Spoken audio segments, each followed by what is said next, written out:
Hello friends, today we'll know the application of Gauss law.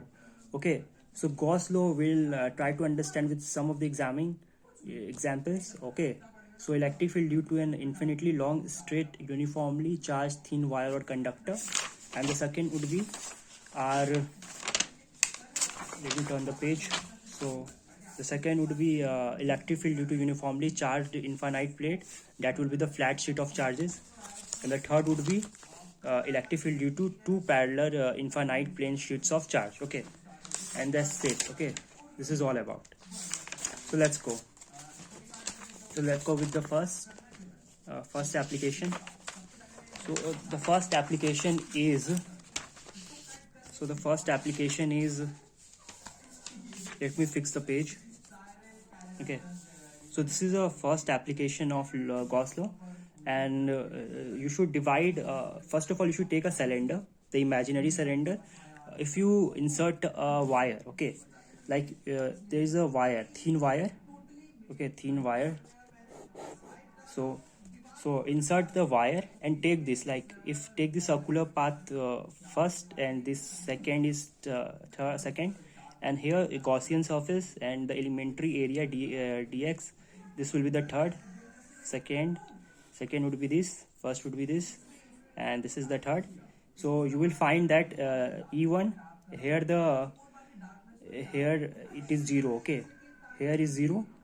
Here is also the electric field is 0. Okay, but here we have something. Okay, we have something to find in the third. So that's why we are finding here in third. So Q equal to lambda L. Okay, if you don't know, so I'm telling you. Okay, so lambda is equal to Q by L.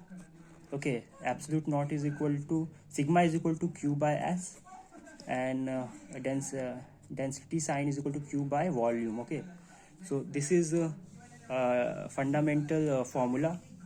So we'll apply here. Okay, so we'll take Q equal to lambda L, because it is for the 1D figure. If you're finding for the 2D figure type, so it is kind of 1D example. This is would be the 2D, this is would be the 3D. Okay, so let's go. So we know the Gaussian theorem is this. Okay, it is Q by absolute naught. Okay, so instead of Q, what we wrote here lambda L. Okay, so let's go. Okay, and what is the closed interval? We know the area. What is the area of the cylinder? 2 pi RL. Okay, 2 pi RL is the area of the cylinder, so that's why I use the 2 pi RL. Now we divide here. So we know it is in the form of 2 pi absolute naught. So multiply 2 to the numerator and denominator to the both sides. Okay, to the both parts. Okay, numerator and denominator, to balance it and make it a 4 pi absolute naught. That would be the K. What is K here? K is 1 by 4 pi absolute naught. So it will become E to K lambda by R. So that's it. So this is the first application. Moving to the second application. Okay, so this is the application first. The second application. Second application tell us what is the electric field due to the uniformly charged infinite plane sheet, that is the flat sheet of charge. Okay, this is a second surface. This is the first surface, and inside it there is the third surface. Okay, the third surface has nothing involved here, so we'll go with first and the second. The first and the second. There's no role of the third surface because it will be the 0. So, and here we go. So we know here dx. Okay, here is the close.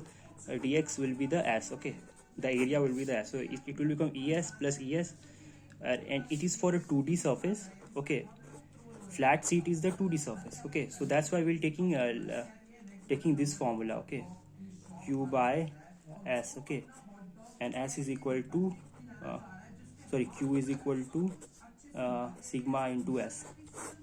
Okay, so that's why, and while doing it we get E is equal to sigma by 2 absolute naught. So that's it.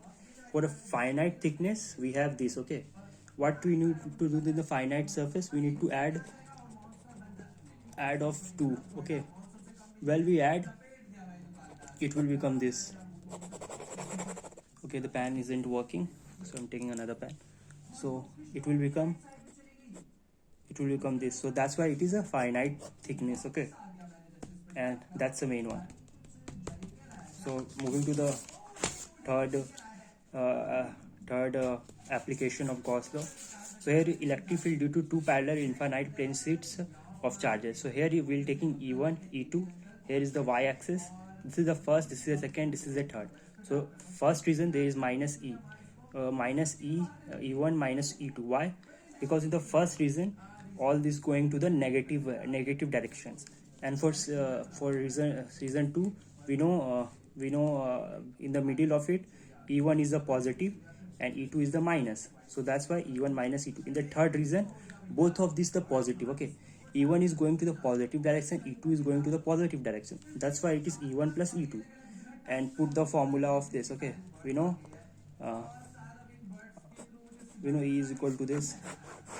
So take like for E1 take U is absolute not 1, for E2 you take absolute sigma 2, sorry, this is sigma 1 and sigma 2 for E1 E2, okay.